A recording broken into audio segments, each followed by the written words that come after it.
Hello everyone and welcome back to Passion Sundays, the best way to end the week and start another.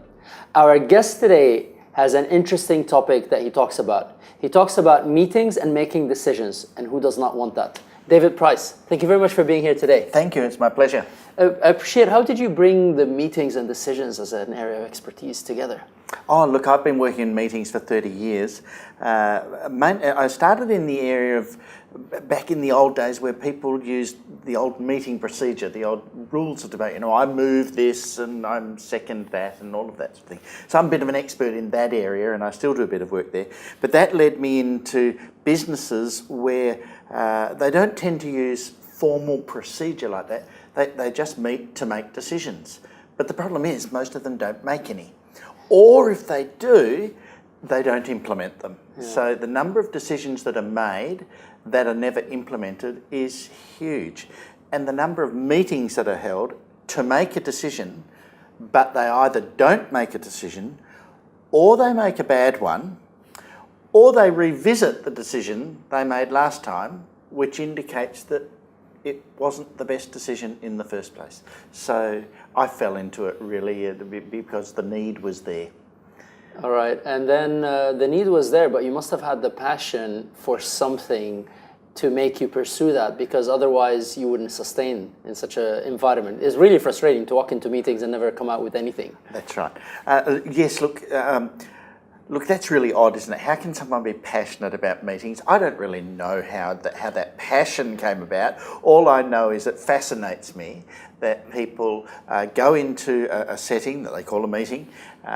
Sometimes they don't call it a meeting, by the way. They just have a discussion, but really it's the discussion designed to make a decision. And I just like to see things work. Amazing. I like to see things work. So you've got passion for seeing things work. So here's the question though. When things are working, it's beautiful. When things are not working for a bit too long, that must get frustrating. How do you find passion in those situations? Oh, look, when things are, well, the passion, I guess the answer to your question is how do you find passion in those situations? Is the passion is, okay, look, there's got to be a better way to do this. And if people aren't passionate, I think, about finding a better way, then what's their motivation to find a better way? And so they perpetuate the situation where either very little happens, or they perpetuate the situation where the wrong things happen. So true. And how do you face situations where, yes, sometimes you can walk in and talk the sense out of people and showing them how this is for their benefit, but you've always got one who's at the end of the spectrum, who's no matter what you do, they're going to always make your life difficult. How do you handle situations like this? Oh, look, and those people are everywhere, as you and I know. It's perhaps not true that every meeting has one, but every organisation has those people. Okay. I call them toxic people. Yeah. And I think that it then comes down to need.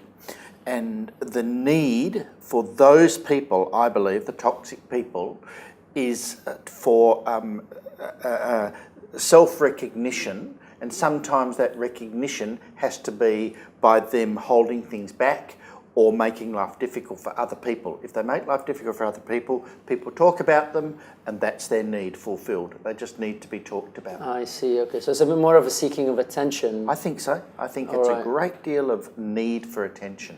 It's a great need for attention. We all need attention, especially when we're passionate about what we do.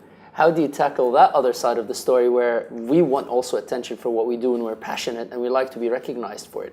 Oh, well, that comes back to your earlier question. How do you get passionate about meetings and decisions? Yeah. And that is, I think the way that we all get attention is by making things happen. The people who are positive, not the toxic people, is by actually making things happen and doing things, rather than being a person that talks and talks and talks but never actually does anything. So, you know, we've all heard the old saying, there's the people who make things happen, there's the people that watch things happen, there's the people that wonder what happened. I just think that's a wonderful, because you can walk in as an observer to a meeting and you can almost see the people in each category, because they almost have a sign written on their forehead, this is the group that I'm in. You don't have to be there for long to see which group they're in. So then I'm going to wrap up with one question. For meetings and decisions, how do you make things happen in that area? How do you make things happen? I think it's a commitment to make things happen and have a very clear outcome that everyone knows at the end what it is that's been decided and what action is necessary as a result of that decision. And in my experience, when I work with most people, when most people leave a meeting, if you ask them that question, what exactly have you decided and what exactly needs to be done now, most of them can't answer the question. What exactly needs to happen and what needs to be done now.